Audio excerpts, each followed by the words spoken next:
Bledsoe was arrested. Patrick Montgomery was in court. Jonathan Manapa will stay in federal custody. No, I don't take responsibility at all. 34-year-old California resident Erik Herrera was seen inside the Capitol on January 6th. He was wearing a gas mask, goggles, and a bulletproof vest, some of which the prosecutors say he purchased just weeks before the Capitol attack. And Herrera didn't try to hide or deny his involvement in the attack. He's a freelance photographer, and he claimed that he was in D.C. and at the Capitol to document the event as a professional photojournalist. And he really is a photojournalist, but as you're going to hear, that's not why he was there. And prior to January 6th, Herrera told his local news outlet that he was planning to go to D.C. to, quote, cover the third MAGA rally and reporting inside any plausible right-wing autonomous zones. But the prosecutor pointed out that Herrera didn't even attend Trump's rally at the Ellipse. He went straight to the Capitol.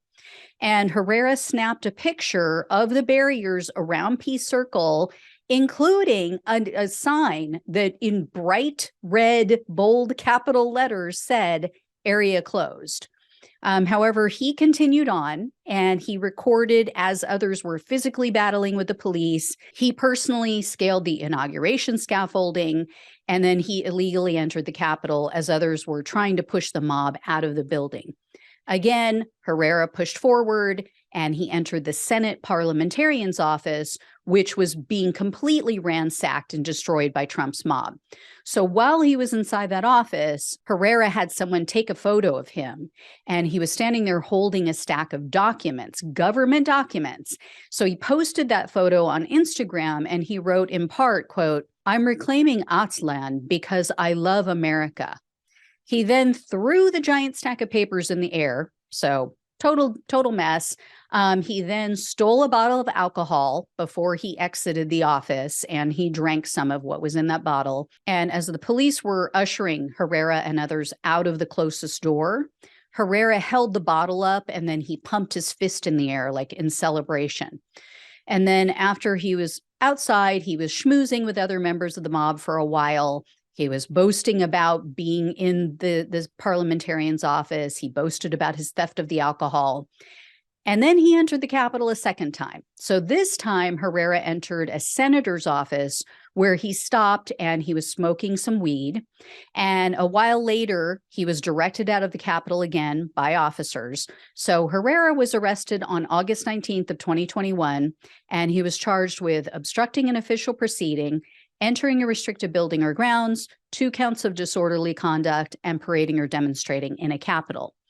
Unlike the majority of January 6 defendants, though, Herrera refused a plea deal. He opted instead for a jury trial, and 1 year to the day of his arrest, Herrera was found guilty on all counts. And what really did him in was the abundant written and video evidence against him.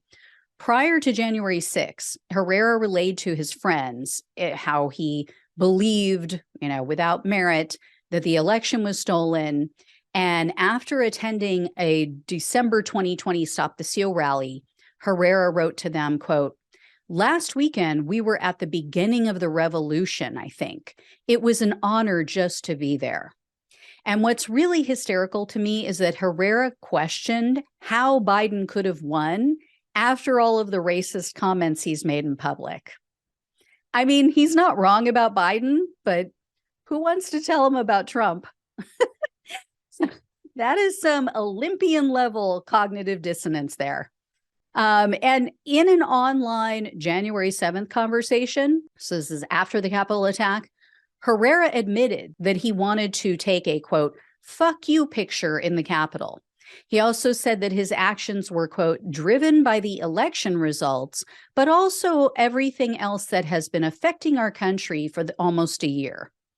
And then Herrera went on to say, quote, I did what I had to do for both photojournalism and our people. Yeah, as I've said before, You stop being a journalist and you become a rioter or insurrectionist when you willingly take part in and become part of the story. So based on the felony obstruction charge, Herrera was looking at a maximum potential sentence of up to 20 years in prison, 3 years of probation, and $250,000 in fines. However, the prosecutor requested only 78 months in prison, 3 years of probation, and $2,000 in restitution. So 78 months is about the middle of the 70 to 87-month range recommended by the probation office and the federal sentencing guidelines. So they went right in the middle. So Chief U.S. District Judge Beryl Howe presided over Herrera's case, and she made it clear in court that she was not buying his phony remorse and his excuses any more than the jury had. She specifically cited his false statements that he immediately regretted his actions after he entered the parliamentarian's office and threw those documents in the air. You know, clearly he didn't immediately regret it because he entered the Capitol a second time, and then he went on to brag about all of it. So in the end, though, Judge Howe sentenced Herrera to 4 years in prison, 3 years of probation, $2,000 in restitution, and a $1,000 fine. And this, boys and girls, is why you take a plea deal. This is why you accept responsibility for your actions. And here's the thing. I know I was disappointed. I know everybody else is disappointed that it was not the 78 months the prosecutor wanted. I believe, though, that she didn't give the prosecutor their recommended 6+ years because Herrera wasn't violent. You know, if you compare Herrera's sentence to other January 6 defendants who also opted for a trial and who were found guilty on all counts, it makes sense as compared to the violent offenders. Anyway, if I hear any more, guys, I will let you know. Thank you so much for watching and listening. Please like, share, subscribe, and donate or become a monthly supporter on Supercast. Links are down below in the description box. Love you guys. Take care, and I'll talk with you soon.